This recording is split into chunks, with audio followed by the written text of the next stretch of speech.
ॐ अज्ञानतिमिरन्धस्य ज्ञानाञ्जनशलाकया चक्षुरुन्मिलितं येन तस्मै श्रीगुरुवे नमः।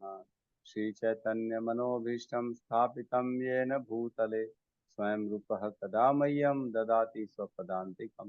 वन्देऽहं श्रीगुरु श्रीयुतपदकमलं श्रीगुरून् वैष्णवांश्च श्रीरूपं सागरजातं सहगण रघुनाथान्वितं तं सजीवं साद्वैतम सावधूतम परिजन सहितन कृष्ण चैतन्य देवम श्री राधा कृष्ण पादान सहगण ललिता श्री विशाखान्वितांश्च।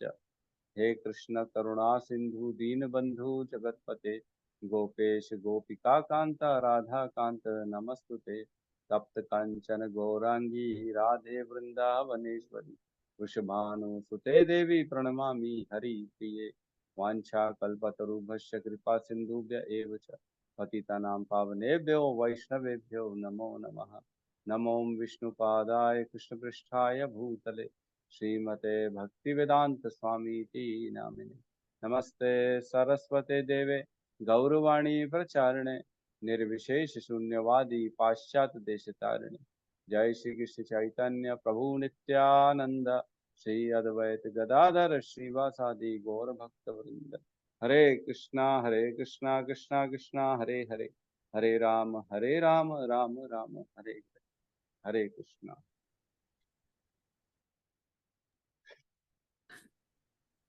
भगवान के नाम जप में होने वाले 10 अपराध। पहला, भगवान नाम के प्रचार में संपूर्ण जीवन समर्पित करने वाले महाभागवतों की निंदा करना। दूसरा, शिव ब्रह्मा आदि देवों के नाम को भगवान नाम के समान अथवा उससे स्वतंत्र समझना। तीसरा, गुरु की अवज्ञा करना अथवा उन्हें साधारण मनुष्य समझना। चौथा, वैदिक शास्त्रों अथवा प्रमाणों का खंडन करना। पांचवा, हरे कृष्ण महामंत्र के जप की महिमा को काल्पनिक समझना। छठवां, पवित्र भगवान नाम में अर्थवाद का आरोप करना। सातवां, नाम के बल पर पाप करना। आठवां, हरे कृष्ण महामंत्र के जप को वेदों में वर्णित एक शुभ सकाम कर्मकांड के समान समझना। नौवां, अश्रद्धालु व्यक्ति को हरिनाम की महिमा का उपदेश करना।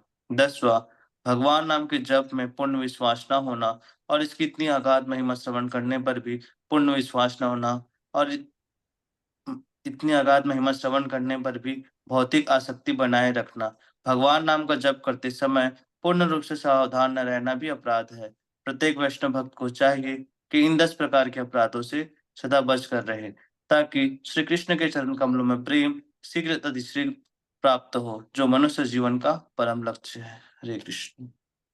हरे कृष्ण। बहुत बहुत धन्यवाद प्रभु जी का। तो एक हम वापस अपने क्लास में प्रवेश करते हैं। 18वां अध्याय। कल हमने पढ़ा, ब्रह्मभूत प्रसन्न आत्मा न शोचति न कांक्षति समः सर्वेषु भूतेषु मद भक्तिम लभते पराम। है ना। मतलब जो इस अवस्था तक पहुंच जाता है, ब्रह्म भूत तक पहुंच जाता है, वो प्रसन्न हो जाता है, आत्मा के स्तर में प्रसन्न हो जाता है और वह कोई भी शोक नहीं करता, कोई भी आकांक्षा नहीं करता, कोई डिजायर नहीं है, कोई भी किसी प्रकार का सौरो नहीं है जीवन में, कोई गम नहीं है। और क्या करता है, समः सर्वेषु भूतेषु, सभी जीवों के प्रति समान भाव को अपना लेता है ना। समः सर्वेषु भूतेषु मद भक्तिम लभते पराम। मेरी परम भक्ति उसको प्राप्त होती है, मेरा परम दिव्य धाम उसको प्राप्त होता है। ऐसा व्यक्ति जो है ब्रह्मभूत के स्तर पे पहुंच जाता है, फिर उसको मेरी भक्ति प्राप्त होती है। ठीक है। तो बहुत इंपॉर्टेंट कल हमने श्लोक का डिस्कशन किया। आज हम श्लोक नंबर 55 में प्रवेश करेंगे। 18.55 है ना, साथ में दोहराते हैं। भक्त्या मामभिजानाति भक्त्या माम भक्त्यामभिजानाति अभिजानन्ति यावन्यश्चास्मि तत्त्वतः यावन् यस्य च यावान्यश्चास्मि अस्मि तत्त्वतः तत्त्वतः ततो मां त्वक्त्वो ज्ञात्वा ततो ततो मां माम तत्त्वतो तत्त्व ज्ञात्वा ज्ञात्वा विशते तदन्तरम्। विशदे विशते तदन्तरम्। तदन्तरम्। वो अंतरम नहीं है, अनंतरम है एक्चुअली, सॉरी मैंने गलत बोल दिया, अनंतरम, विशते अंतरम। तद अनंतरम, है ना?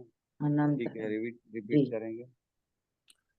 भक्त्या भक् माम अभिजानाति भक्त्या मामभिजानाति यावन् यः यः च अस्मि तत्त्वतः यावान् यश्चास्मि तत्त्वतः ततः माम तत्त्वः ज्ञात्वा ततो मां तत्त्वतो ज्ञात्वा विशते तत् अन्तरम्।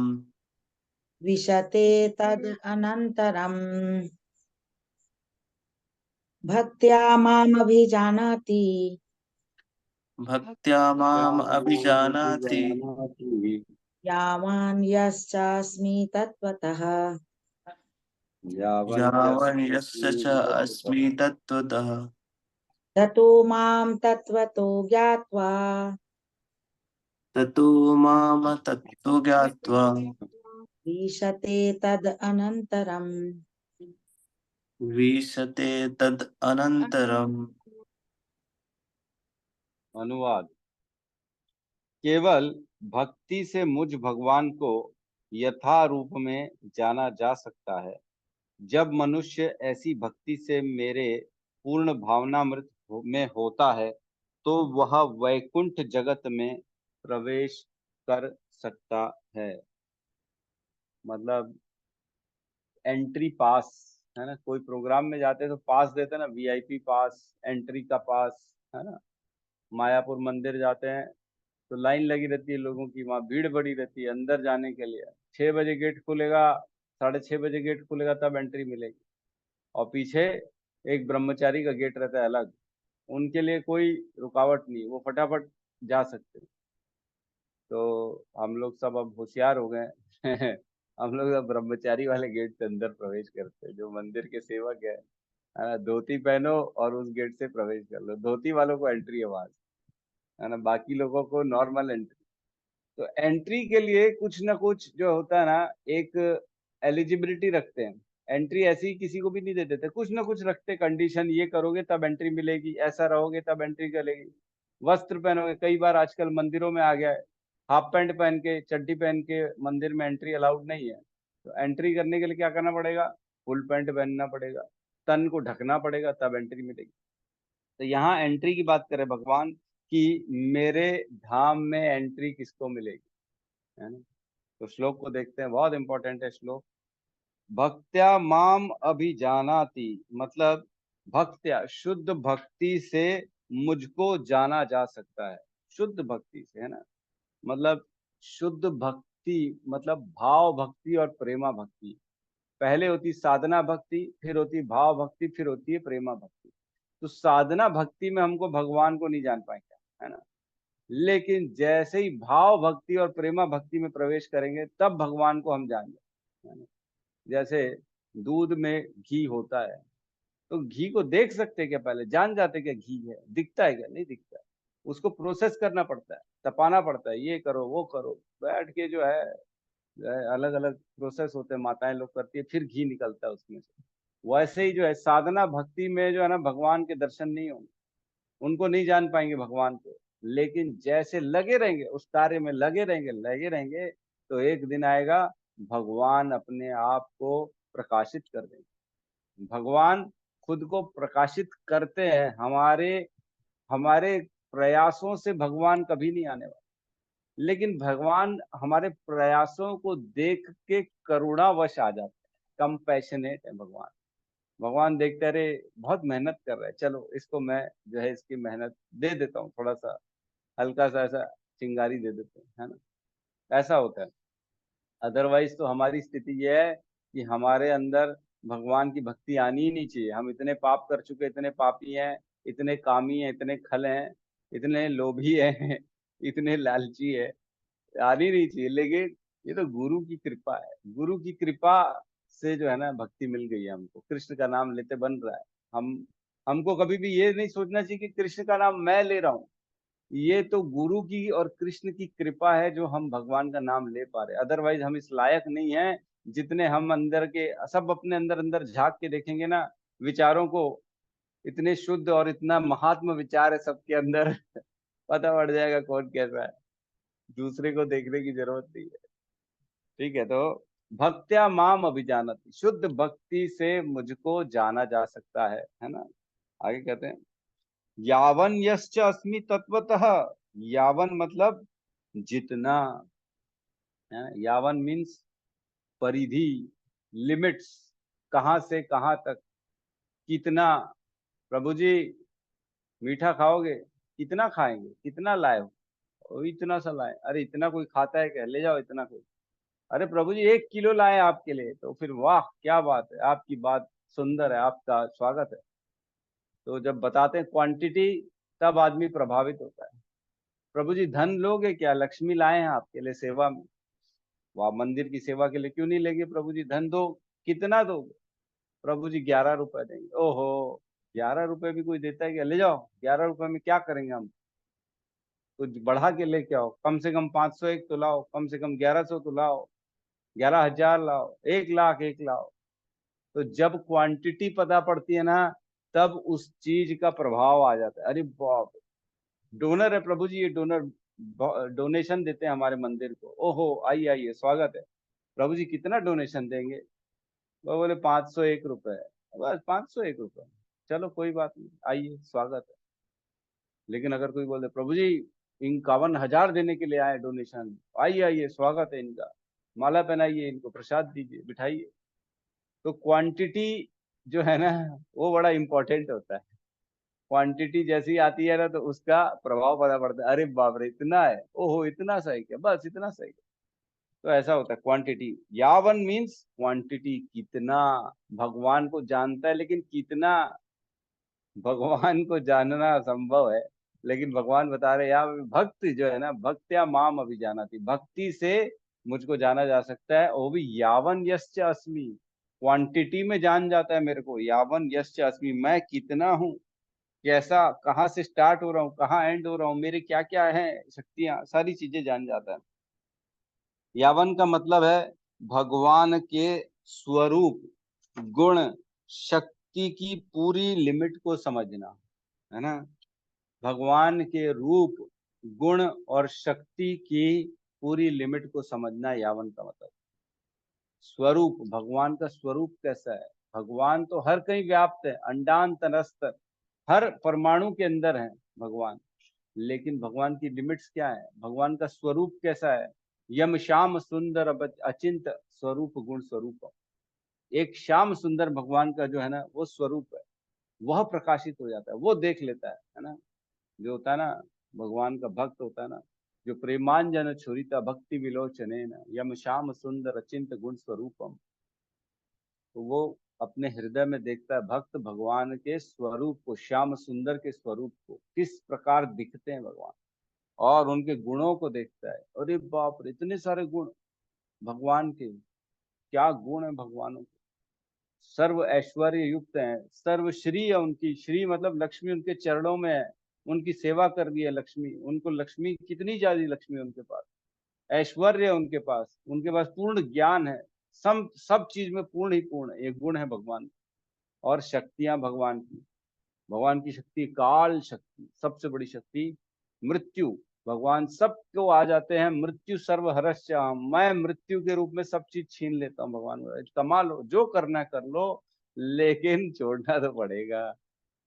तो भगवान की शक्तियां हैं, अविद्या शक्ति, भुला देते सब, मैं कौन हूँ, तुम कौन हो, पिछले जन्म में क्या हुआ था, कौन तुम्हारे पिछले जन्म में माता पिता थे, सब भुला देते भगवान, इनकी शक्तियां। तो यह सारी शक्तियां भगवान को, यावन मीन्स गुण, स्वरूप और शक्तियों की परिधि को जानना।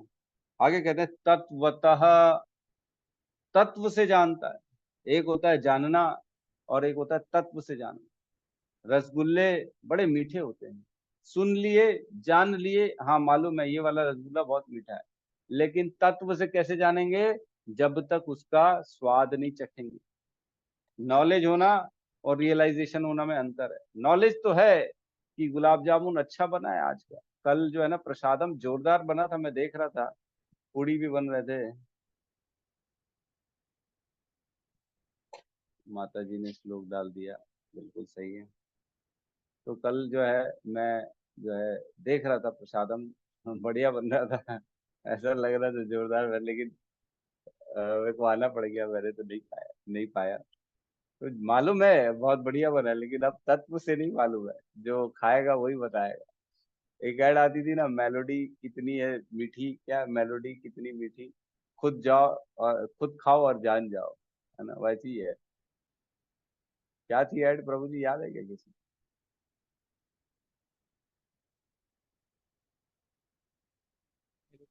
किसी को याद नहीं है?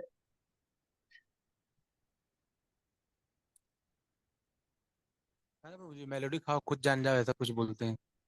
हाँ, सब टीवी देखना बंद कर दिए लग रहा है। हम्म।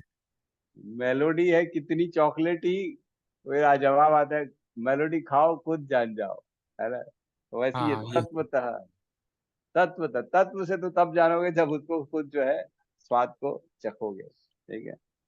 आगे कहते हैं ज्ञातवा। ज्ञातवा मीन्स उसको प्राप्त होता है ये ज्ञान, प्राप्त कर कर। ज्ञातवा मीन्स ये सारी चीजें जब उसको समझ में आ जाती है, ये तत्व से जान जाता है, मेरी परिधि को जान जाता है, यावन जान जाता है, और उसके अंदर भक्ति भी है, शुद्ध भक्ति भी है। तब ये सब ज्ञान प्राप्त होने के बाद ज्ञातवा विशते तदंतरम तद अनंतरम, फिर वो प्रवेश करता है मेरे इस धाम में, वैकुंठ लोक में। एक्चुअल में ना, कुछ लोग विशते तद अनंतरम का अर्थ जो है ना ये लेते हैं कि भगवान में प्रवेश करना, भगवान में लीन होना। विशते तद अनंतरम मीन्स प्रवेश करना, अनंतरम मीन्स भगवान के अनंत जो है, भगवान के स्वरूपों में, या भगवान की इस जो है, जो भी भगवान का धाम है वहां पे। तो यहाँ पे लिखा है तद अनंतरम मीन्स, लोग लोग जो मायावादी लोग होते हैं वो बोलते हैं, देखो लिखा है ना विशते तद अनंतरम मीन्स भगवान में लीन हो जाना, भगवान में लीन हो जाता है, ये सारे गुण आ जाते हैं, ऐसी परिस्थिति आती तो। लेकिन एक्चुअल में भगवान में लीन कभी नहीं हो जाता। आत्मा का स्वरूप कभी भी चेंज, स्वरूप खत्म नहीं होता। व्यष्टि आत्मा व्यष्टि बनी ही रहती है ना, हमने पढ़ा है भगवान की जो है ना, हमने दूसरे अध्याय में ये बहुत बार पढ़ा है। अव्यक्तोयम अचिंत्योयम अविकार्योयम उच्यते। अव अव्यक्तोयम अचिंत्योयम अविकार्योयम उच्यते विनश्यत्सु अविनश्यतम। ये ऐसे ही है ना श्लोक, क्या श्लोक है? अव्यक्तोयम अचिंत्योयम अविकार्योयम उच्यते तस्मादेवं विदित्वेन नानुशोचन्ति तुम अर्हसि। ये जो है ना, आत्मा व्यक्त भी नहीं कर सकते, इसको चिंतन के आगे बहुत दूर है। अविकार्य, इसमें कोई परिवर्तन नहीं आता, आत्मा में कोई परिवर्तन नहीं आता। तो बेसिकली आत्मा अपना जो है वो कभी भी छोड़ती नहीं है, स्वरूप आत्मा बनी रहती है। तो हमको समझना चाहिए कि आत्मा कभी भी अपना स्वरूप नहीं चेंज करती, इसलिए लीन भी नहीं होगी, वो हमेशा अपने स्वरूप में बनी रहेगी, ठीक है। बहुत इंपॉर्टेंट है कि भक्ति से भगवान को जाना जा सकता है, और कोई मेथड नहीं है भगवान को जानने का, ठीक है। तात्पर्य में प्रवेश करते हैं। तात्पर्य बाय शील प्रभुपाद की इच्छा। भगवान श्री कृष्ण तथा उनके स्व अंशों को न तो मनोधर्म द्वारा जाना जा सकता है, न कि अभक्त गण उन्हें समझ पाते हैं। तो जो अभक्त है वो तो कभी दूर दूर तक नहीं समझ सकते, है ना। भगवान ऑलरेडी बताते हैं बहुत सारे श्लोकों में, मूढ़ो अयम ना अभिजानाति, है ना। मूड आदमी मेरे को कभी नहीं जान सकता। 9वें श्लोक में, 9वें अध्याय में 11वें श्लोक में बताते हैं, मूढ़ो अयम ना अभिजानाति अवजानन्ति माम मूढ़ा मानुषिम तनु आश्रितम परम भावो अजानन्तो मम भूत महेश्वर। और 7वें श्लोक में भी बताते हैं, न मम प्रकाश सर्वस्य योग माया समावृता मूढ़ो अयम ना अभिजानाति लोको माम अजम अव्ययम, है ना। तो दोनों श्लोक में बताएं, जो मूढ़ व्यक्ति अभक्त है वो मुझे कभी नहीं जान सकते। यदि कोई व्यक्ति भगवान को समझना चाहता है तो उसे शुद्ध शुद्ध भक्त के पथ दर्शन में शुद्ध भक्ति ग्रहण करनी होती है। उसको गुरु के पास जाना पड़ता है, सीखना पड़ता है कि शुद्ध भक्ति करनी कैसी है। अन्यथा भगवान संबंधी सत्य तत्व उसे उससे सदा छिपा रहेगा। जैसे कि भगवत गीता में 7.25 में कहा जा चुका है, ना हम प्रकाशस्य सर्वस्य योग माया समावृता मूढ़ो अयम ना विजानाति लोको माम अजम अव्ययम, हमने भी पढ़ा। उसमें बताते हैं कि जो मूढ़ व्यक्ति होती है उनके सामने मैं कभी भी प्रकाशित नहीं होता हूँ, मैं योग माया से आवृत रहता हूँ, ढका रहता हूँ उनके सामने, है ना। वो ये नहीं जान पाएगी कि मैं ही इस संसार का सब कुछ करने वाला हूँ। लोको मम अजम अव्ययम, मैंने ही, ये सारे लोग मेरे ही शासन में कार्य करते, ये नहीं समझ पाएगा। कौन? जो अभक्त व्यक्ति है। मैं सबों के समक्ष प्रकाशित नहीं होता, केवल पांडित्य या मनोधर्म द्वारा ईश्वर को नहीं समझा जा सकता। कृष्ण को केवल वही समझ पाता है जो कृष्ण भावनामृत तथा भक्ति में तत्पर रहता है। इसमें विश्वविद्यालय की उपाधि सहायक नहीं होती है ना। तो एक्चुअल में भक्ति से ही भक्ति में वृद्धि होती, और भक्ति की वृद्धि से ही कृष्ण प्रकाशित होते हैं। समझ पा रहे हैं? हम अपने मन को भगवान में तब लगा पाएंगे जब हम अपनी इंद्रियों को भगवान में लगाएंगे, है ना। मन तो जो होता है चंचल होता है। अर्जुन बोलते हैं चंचल ही मन कृष्ण प्रमादी बलवत दृढ़म, ऐसा प्रमादी है, बलवान है, मन को भगवान में नहीं लगा पा रहा हूँ। हे कृष्ण, वायु को तो मैं कंट्रोल कर सकता हूँ लेकिन मन को कंट्रोल नहीं कर। तो मन को कंट्रोल करने के लिए हमको हमारी इंद्रियों को कंट्रोल करना पड़ेगा, इंद्रियों को भगवान की सेवा में लगाना पड़ेगा, तब ऑटोमेटिकली मन भी पीछे पीछे आ जाएगा, है ना। तो ऐसा होता है। तो कूदना पड़ेगा बेसिकली भगवान को प्राप्त करने के लिए। समंदर में, जैसे समंदर को बाहर से देखते देखते नहीं बता सकते कितनी गहराई है समंदर, क्या क्या है समंदर के अंदर, किस प्रकार के मोती मिलेंगे, किस प्रकार की मछलियां मिलेंगी, किस प्रकार का जानवर अंदर जीव जंतु मिलेंगे, नहीं बता सकते। कूदना पड़ेगा, अंदर जाना पड़ेगा, तब उसको फील कर पाएंगे। वैसे ही भक्ति में कूदना पड़ेगा, साधना भक्ति के द्वारा। जब कूदेंगे तो धीरे धीरे धीरे धीरे गहराई में जाएंगे, तब बाकी सारी चीजों को हम देख पाएंगे, अनुभव कर पाएंगे। वैसी भक्ति में, भगवान के अनुभव के लिए भक्ति में कूदना पड़ेगा। ठीक है। जो व्यक्ति कृष्ण विज्ञान तत्व से पूर्णतया अवगत है, वही वैकुंठ जगत या कृष्ण के धाम में प्रवेश कर सकता है। ब्रह्मभूत होने का अर्थ यह नहीं है कि वह अपना स्वरूप खो बैठे। भक्ति तो रहती ही है, और जब तक भक्ति का अस्तित्व रहता है तब तक ईश्वर भक्त तथा भक्ति की विधि रहती है। तो ऐसा कभी नहीं होता कि भक्ति खत्म हो जाए, भक्त खत्म हो जाए, ईश्वर खत्म हो जाए, ऐसा कभी नहीं। इवन मृत्यु के बाद, भगवत धाम जाने के बाद, मुक्ति पाने के बाद भी भक्ति रहती है। वहां पे भी भगवान की सेवा ही करनी है हमारे को। बोलो वृंदावन धाम में, है ना। वैकुंठ में भी भगवान की सेवा करनी रहती है। ऐसे ज्ञान का नाश मुक्ति के बाद भी नहीं होता। मुक्ति का अर्थ देहात्म बुद्धि से मुक्ति प्राप्त करना है ना। आध्यात्मिक जीवन में वैसे ही अंतर वह व्यक्तित्व स्वरूप बना रहता है, लेकिन शुद्ध कृष्ण भावनामृत में ही विशते शब्द का अर्थ है मुझ में प्रवेश करता है ना। भ्रमवश यह नहीं सोचना चाहिए कि यह शब्द अद्वैत अद्वैतवाद का पोषक है और मनुष्य निर्गुण ब्रह्म से एकाकार हो जाता है। ऐसा नहीं है। विशते का तात्पर्य है कि मनुष्य अपने व्यक्तित्व सहित भगवान के धाम में भगवान की संगति करने तथा उनकी सेवा करने के लिए प्रवेश कर सकता है। उदाहरणार्थ, एक हरा पक्षी शुक हरे वृक्ष में इसलिए प्रवेश नहीं करता कि वह वृक्ष से तदाकार लीन हो जाएगा, अपितु वह वृक्ष के फलों का भोग करने के लिए प्रवेश करता है। तो ये वही बात है, विशते तदंतरम का जो अपन ने चर्चा करी ना। जो लोग सोचते हैं कि उसमें लीन हो जाएगा, प्रवेश कर जाएगा, अपना अस्तित्व खो देगा आत्मा, ऐसा नहीं है। आत्मा हमेशा अपना अस्तित्व बना के रखता है। भगवान में प्रवेश करना मीन्स भगवान और अपना वो सेवा लेने के लिए, हम सेवा करने के लिए हम प्रवेश करते हैं। जैसे आप लोग सब अपने अपने घरों में जूम में आ गए, तो क्या लीन हो गए? कल सब बेस में पहुंच गए थे, बेस के अंदर आ गए थे, तो क्या लीन हो गए थे? बेस और अब वो एक ही हो गया क्या? ऐसा तो नहीं है ना। मंदिर में जाते तो मंदिर में लीन हो जाते क्या? नहीं। मंदिर के अंदर भी सब अपनी अपने स्वभाव के अनुसार कर्म करते हैं, स्वभाव के अनुसार वहां पे अलग अपनी आइडेंटिटी बना के रखते हैं। वैसे ही है, जिस प्रकार एक हरा पक्षी हरे पेड़ में चला जाता है तो इसका मतलब लीन नहीं हो गया। इसका मतलब यह है कि वो उस पक्षी भी रहेगा, पेड़ भी रहेगा। हाँ, आगे कहते हैं, निर्विशेषवादी सामान्यतः समुद्र में गिरने वाली तथा समुद्र में मिलने वाली नदी का दृष्टांत प्रस्तुत करते हैं। यह निर्विशेषवादियों के लिए आनंद का विषय हो सकता है, लेकिन साकारवादी अपने व्यक्तित्व को उसी प्रकार बनाए रखना चाहता है जिस प्रकार समुद्र में एक जलचर प्राणी। तो जिस प्रकार समंदर में पानी मिल जाता है तो वो लीन हो जाता है, लेकिन वह एग्जाम्पल नहीं दिया जाएगा। यहाँ पे दिया जाएगा जिस प्रकार समंदर में एक प्राणी रहता है, वह अपनी अस्तित्व बना के रखता है, वैसे ही हम भी अपना अस्तित्व भगवान में लीन होने के बाद, लीन मतलब प्राप्त करने के बाद बना के रखते हैं, है ना। आगे कहते हैं, यदि हम समुद्र की गहराई में प्रवेश करें तो हमें अनेक अनेक जीव मिलते हैं। केवल समुद्र के ऊपरी जानकारी पर्याप्त नहीं है, समुद्र की गहराई में रहने वाला जलचर प्राणियों को भी जानकारी रखना आवश्यक है। तो मैं अपन ने चर्चा कर ली है किस प्रकार जल में प्रवेश करना पड़ेगा भक्ति के लिए, है ना। भगवान मतलब हम कभी भी अपना अस्तित्व नहीं खोते हैं, हमने ऑलरेडी पढ़ा हुआ बहुत सारे श्लोकों में, है ना।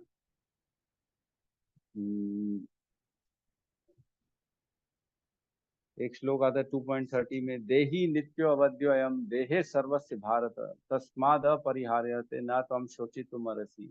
मतलब देही जो होता है ना, देही मीन्स आत्मा, देही नित्यो अवध्यो अयम, आत्मा नित्य है और अवध्य है, मतलब उसका कभी भी वध नहीं हो सकता, कभी भी मरती नहीं है। देही नित्यो अवध्यो अयम, है ना, तो ये ध्यान रखना है। तो और देहे सर्वस्य भारत, और देह जो होता है ना, शरीर, शरीर में हमेशा रहती है। देही कहाँ रहती है? देह के अंदर, शरीर के अंदर आत्मा हमेशा रहती है। देहे सर्वस्य भारत, ये सब श्लोक्स हैं, हमने पढ़े हैं। न हन्यते हन्य माने शरीर, शरीर के मरने पर भी आत्मा का कभी मृत्यु नहीं होती, हमने पढ़ाई। ठीक है, तो अगले पैराग्राफ में प्रवेश करते हैं। भक्त अपनी शुद्ध भक्ति के कारण परमेश्वर के दिव्य गुणों तथा ऐश्वर्यों को यथार्थ रूप में जान सकता है। भगवान को जानने के लिए स्वयं भगवान की कृपा चाहिए, और भगवान की कृपा तब मिलेगी जब हम भक्ति करेंगे। जब भगवान देखेंगे कि प्रयास कर रहा है, तब वो प्रकाशित कर देंगे। इवन ब्रह्मा जी ने तपस्या करी थी 1000 दिव्य सालों तक, तब जाके भगवान ने उनके हृदय में प्रकाशित किया था सारा ज्ञान। तब वो देख पाए थे भगवान को वैकुंठ लोक में, कि भगवान अपनी जो है ना लक्ष्मी के द्वारा सेवा ले रहे हैं वहां पर वैकुंठ में। तब ब्रह्मा जी ने देख लिया, तपस्या करके, जाके नहीं देखा था, हृदय में सारा ज्ञान आ गया था, समझ में आ गया था। जैसे कि 11वें अध्याय में कहा जा चुका है, केवल भक्ति द्वारा इसे समझा जा सकता है। इसकी पुष्टि यहाँ भी हुई है, मनुष्य भक्ति द्वारा भगवान को समझ सकता है और उनके धाम में प्रवेश कर सकता है। तो 11वें अध्याय में 54 नंबर श्लोक में भगवान ने बताया है ना? पेज नंबर 432, यहाँ कहते हैं, हे अर्जुन, केवल अनन्य भक्ति द्वारा मुझे उस रूप में समझा जा सकता है जिस रूप में मैं तुम्हारे समक्ष खड़ा हूँ, और इसी प्रकार मेरे साक्षात दर्शन भी किया जा सकता है। केवल इसी विधि से तुम मेरे ज्ञान के रहस्य को पा सकते हो। भगवान की ज्ञान प्राप्त करने के लिए भगवान की शरणागति, भगवान की सेवा करनी पड़ेगी, तो ये ज्ञान प्राप्त हो जाएगा। ठीक है, आगे कहते हैं इसी श्लोक के तात्पर्य में, नेक्स्ट पैराग्राफ। भौतिक बुद्धि से मुक्ति की अवस्था, ब्रह्मभूत अवस्था को प्राप्त कर लेने के बाद भगवान के विषय में श्रवण करने से मुक्ति का शुभारंभ होता है। देखिए प्रोसीजर समझ में आ रहा है ना, कैसे हम पहले निष्काम कर्म करते हैं, उसको करते करते वर्णाश्रम धर्म के कर्म करते करते करते करते ज्ञान प्राप्त होता है। फिर ज्ञान प्राप्त होता है, तब समझ में आता है कि मैं जो करता हूँ वो तो प्रभु की इच्छा से होता है। तब 3 गुण उत्पन्न होते हैं, आसक्त बुद्धि, जितात्मा और विगत स्पृहा। 3 जब ये गुण उत्पन्न होते हैं, तब व्यक्ति को ब्रह्मभूत की अवस्था प्राप्त होती है। ब्रह्मभूत की अवस्था प्राप्त होने के बाद वह धीरे धीरे शुद्ध भक्ति में प्रवेश करता है, और पराम लभते पराम, है ना, भगवान की भक्ति को प्राप्त करता है। और उस पराम भक्ति को प्राप्त करने के बाद वह भगवान के ज्ञान को, भगवान के तत्व को समझ पाता है। मतलब ये प्रोसीजर है, ऐसे एक के बाद दूसरा आएगा, दूसरे के बाद तीसरा, तीसरे के बाद चौथा। डायरेक्ट हम भगवान को नहीं समझ सकते, ये प्रोसीजर बताएगा। जैसे दूध में से घी निकालने का प्रोसीजर होता है, घी अंत में निकलेगा, पहले नहीं दिखेगा।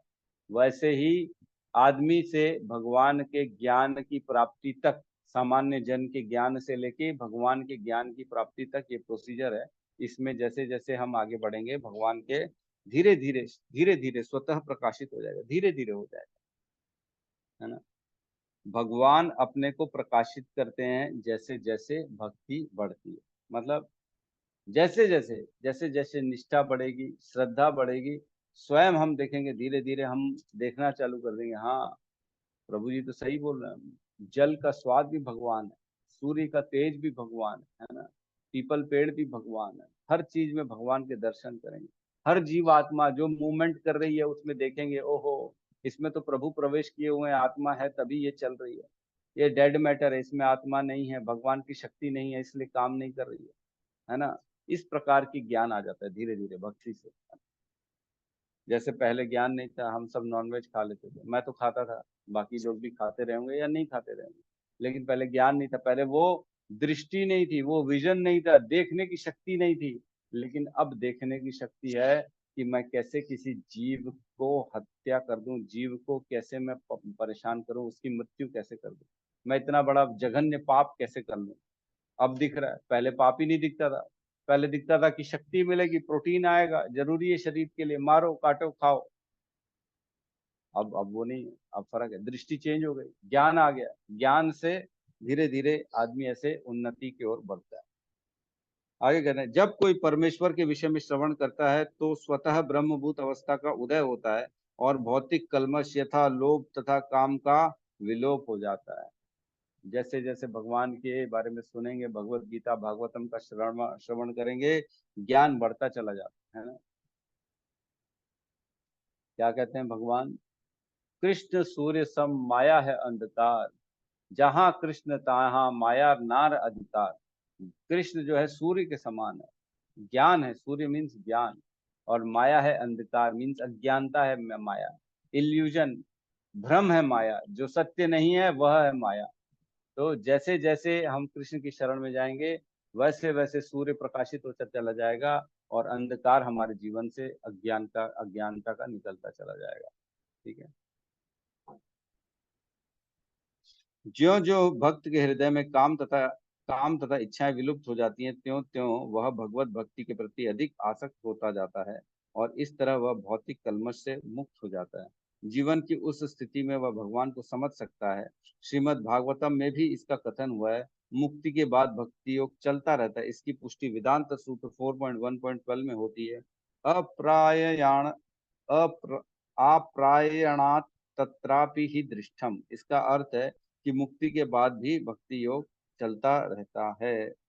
श्रीमद् भागवतम में वास्तविक भक्तिमय मुक्ति की जो परिभाषा दी गई है, उसके अनुसार यह जीवन को अपने स्वरूप या अपनी निजी स्वाभाविक स्थिति में पुनः प्रतिष्ठापित हो जाना है। स्वाभाविक स्थिति की व्याख्या पहले ही की जा चुकी है, प्रत्येक जीव परमेश्वर का अंश है। ये मालूम है सबको कि भगवान के अंश है। ममेव अंश जीव लोक जीव भूत सनातन। भगवान कहते हैं सारे के सारे जीव मेरे अंश हैं। बहुत जगह बोले ईश्वर सर्वभूतानाम बीजम माम सर्वभूतानाम। भगवान कहते हैं मैं ही बीज हूँ सबका, पिता अहम से जगतो माता धाता पितामह, मैं ही सबका पिता हूँ। और क्या कहते हैं, सर्वयोनिषु कौंतुये मूर्तय संभवंतिया तासाम ब्रह्म महद योनि अहम बीज पदा पिता। मैं सबको प्राण देने वाला पिता हूँ। तो ये जैसे जैसे हम देखेंगे हमको समझ में आ जाए। आगे कहते हैं, अतः उसकी स्वाभाविक स्थिति सेवा करने की है। मुक्ति के बाद यह सेवा कभी रुकती नहीं है। वास्तविक मुक्ति तो देहात्म बुद्धि की भ्रांत धारणा से मुक्त होना है। वास्तविक मुक्ति तो अज्ञानता से दूर होना है। तो जिस दिन ज्ञान आएगा उस दिन ऑटोमेटिकली फिर प्रयास चालू हो जाएगा मुक्ति के लिए। तो एक बार प्रभुपाद जी चैंटिंग कर रहे थे, तो सेवक ने देखा प्रभुपाद के जो है ना आंसू गिरे जा रहे हैं, प्रभुपाद चैंटिंग कर रहे हैं और बहुत आंसू बहे जा रहे हैं, बहे जा रहे हैं। बहुत देख के एकदम सरप्राइज हो गया वो, एकदम अद्भुत आश्चर्य फीलिंग करने लगा, इतने आंसू चैंटिंग के दौरान कैसे निकल सकते। तो जब प्रभुपाद की चैंटिंग खत्म हुई तब उसने भक्त ने पूछा प्रभुपाद से, प्रभुपाद आपके तो बहुत आंसू बह रहे थे, आपने तो क्या दर्शन किया, आपने क्या अनुभूति फील कर ली। चैंटिंग के दौरान। हमको तो नहीं होती है ये सब। तो प्रभुपाद ने बोला जब शुद्ध चैंटिंग आ जाएगी ना, तब तुम वो सब देख सकोगे जो बुक में लिखा है और जो बुक में नहीं भी लिखा है। जो श्री कृष्ण बुक है, जो भगवान की लीलाएं हैं, उसमें सारी लीलाएं लिखी हुई हैं, वो सब देख सकोगे।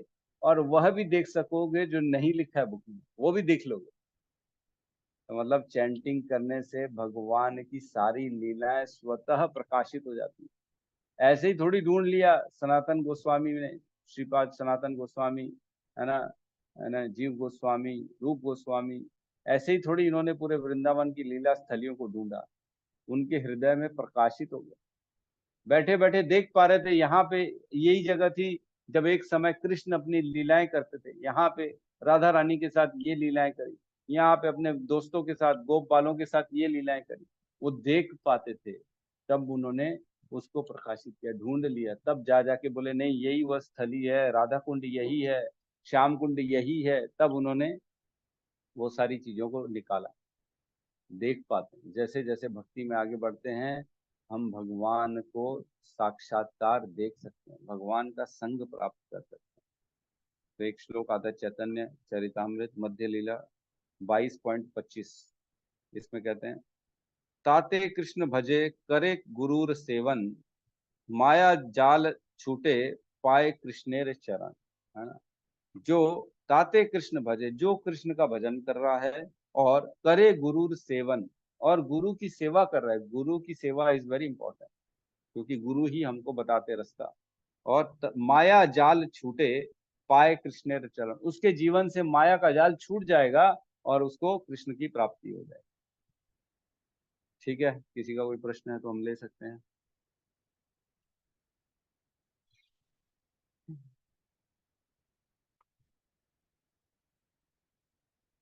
एक श्लोक है श्रीमद् भागवतम 1.1.1, इसको आप लोग पढ़ लीजिएगा, है ना। जन्मादियस्य यतो अन्वयात इतरत इतरत अर्थेषु अभिज्ञ स्वराट। स्वराट है भगवान, अभिज्ञ स्वराट। उनके ऊपर कोई कोई कानून नहीं है, उनके ऊपर कोई शासन नहीं कर सकता। वो जो चाहते हैं उनकी इच्छा शक्ति से हो जाता है ना। तो वो चाहे तो पढ़ सकते हैं, तो और अंडरस्टैंडिंग क्लियर हो जाएगी। हाँ,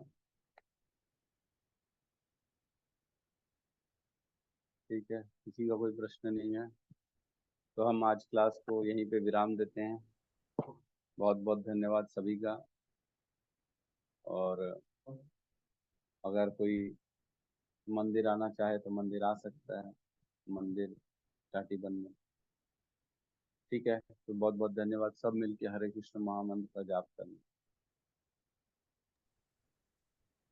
हरे कृष्णा हरे कृष्णा कृष्णा कृष्णा हरे हरे, हरे राम राम राम हरे हरे। सभी भक्त वृंद की जय।